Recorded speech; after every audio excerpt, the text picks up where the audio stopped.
स्वामी आहेत या चॅनलवर आपलं सर्वांचं मनपूर्वक स्वागत आहे। आजच्या व्हिडिओमध्ये तुम्हाला एक उपाय सांगणार आहे। तो आज संध्याकाळी कार्तिक अमावस्येला करायचा आहे।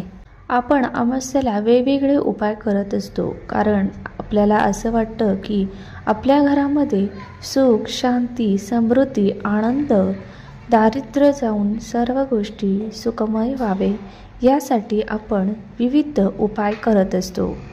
आपण अनेक वेळा अनेक गोष्टींनी त्रस्त असतो, त्यामध्ये दारिद्र्य, 7 पिढ्यांचं दारिद्र्य असो, नकारात्मक दृष्टी असो, कटकटी, अडचणी, भांडण, तंटा यावर नेहमी आपण उपाय शोधत असतो।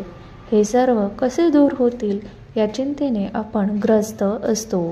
संध्याकाळी झाडू वगैरे घेऊन दिवाबत्ती करावी। दिवाबत्ती झाल्यानंतर आपल्याला उंबरठ्यामध्ये कापूर जाळायचा आहे। एक पंती घ्यायची आहे, त्यामध्ये कापूर ठेवून उंबरठ्यावर ठेवायची आहे आणि तो कापूर तिथे जाळायचा आहे।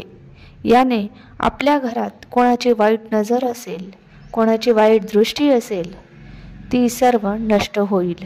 तसेच तुळशीला तुपाचा दिवा लावायचा आहे। संध्याकाळी किचन ओटा सर्व आवरून आपलं जेवण वगैरे झाल्यावर स्वच्छ असा किचन ओटा पाहिजे नाही।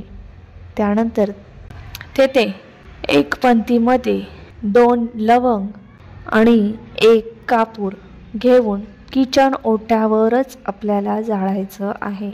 हा उपाय अतिशय प्रभावी आहे।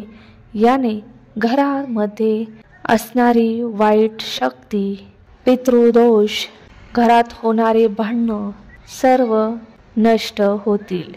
तसेच लक्ष्मी प्राप्तीसाठीही हा उपाय अतिशय प्रभावी आहे। याने आपले जीवन सुखमय होते।